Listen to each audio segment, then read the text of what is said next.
You're going to enjoy this next story. We really are. It's about a dog who saved countless lives, survived sinking ships, and she was the only animal officially recognised as a prisoner of war during the Second World War. And now, Judy, the dog's story, has been brought to life in a new picture book. Yeah, it tells the incredible tale of Judy's life on board warships, where she was able to give early warning to crews of incoming enemy aircraft. And she was even awarded the animal equivalent of the Victoria Cross for her magnificent courage. Yeah, the historian and author of the book, Tom Palmer, joins us. Good morning to you. Thank you for coming in. Good morning, I mean, you. this is a phenomenal story. Just, here she is. Here's your illustrations of her. Just tell us about Judy. It's an extraordinary story. Well, she was an amazing, brave dog, and I wrote the words, but Carolina Rebay did the illustrations, and they are extraordinary. And it is my first picture book, and our job was to tell a story about this dog who was really brave. She did really brave stuff. She saved men's lives, and she was a comfort. And as we all who have animals know, animals can be a comfort to you.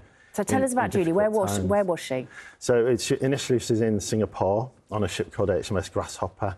Then she was taken prisoner, and she became the only animal ever to be an official prisoner of war, which is an amazing thing. And that's part of what the story is about, really. How she not only won the medal for bravery, but she was remarkable in that she was the only prisoner of war. Look at these fantastic old pictures. Yeah. I mean, so many pictures where she's... That's the medal, is it? That's the around her collar. So that's the Dickin Medal, which lots of animals have won. Cats, dogs, horses, pigeons. And that's for bravery, and that's in the Imperial War Museum, that one. Just give us a sense of that bravery. What did she do that was so brave? I think the things she did, which are featured in the book, she... when the aeroplanes were coming, she'd warn the men. When the ship was hit, she'd warn the men that the ship was on fire. When one of her ships was sunk, she took pieces of wood to men who couldn't swim to stop them drowning, and lots of things like that. And then when the men helped her as well, in that she wasn't allowed into the prison camp, so the men hid her in rice sacks so that she'd be safe, because otherwise she would have been killed. Yeah. So it was a two-way thing. The men looked after her, she looked after the men. And it's VJ Day coming up, the 80th anniversary of VJ Day.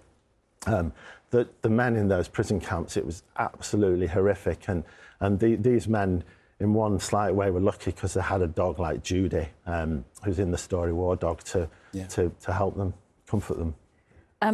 Obviously, this is a picture book. Yes. It's telling children, isn't it, about quite a difficult subject. Yes. Are there sort of parallels a little bit with Warhorse? It's kind of, children can really identify with animals in a way. So telling them this story tells them about war, tells them about what this amazing dog did, but also telling them about, VJ Day and all of these bigger issues. I think it's a really important point, and Warhorse by Michael Morpurgo led the way in that in lots of ways. But I think this is in that it's a picture book. We see war all the time. On your show has featured more than one wars this morning, and this might be in the background, and children will be hearing about war. They'll be seeing it on social media. They play video games to do with war. They see and hear about war so much, but reading a picture book is a shared experience. Children's books, picture books.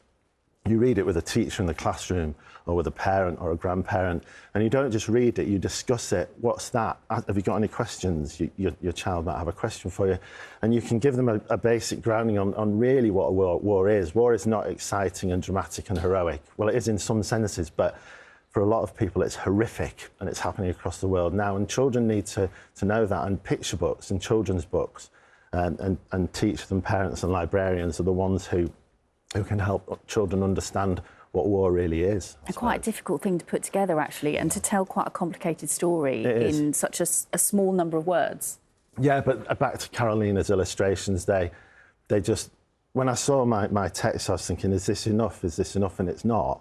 Because in a picture book, you need the illustrations, you need the characters, you need the look on Judy's face and the relationship between her and Frank. And that's why I'm really proud that Scholastic, the publisher, asked me to write this. Judy died in 1950, so a few years after the end of the war. Yes. How did she see out her final years? So she came back to the UK.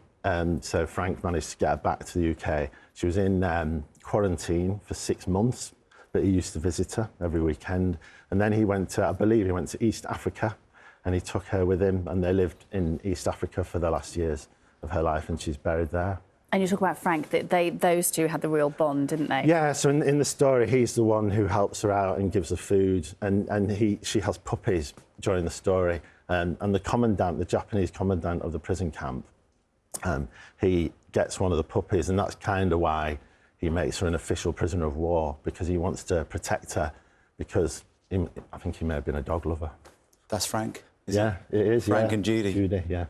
How has this story affected you, Tom? I mean, it seems like it's really moved you. It does move me, and all my history stories, I've done chapter books, quite a few in history, but I suppose I'm thinking about my relationship with my dog, and you'll be thinking about your relationships with your animals. They're a massive comfort for you, and we all go through difficult times in our lives, not prison camps like in the Pacific, but our animals help us, and I think that's why children, through a children's book, are going to understand her and appreciate her story, because they know what it's like to have a relationship with an animal. It's that intuition that dogs in particular often have. You know, they can read what's going on. Yeah.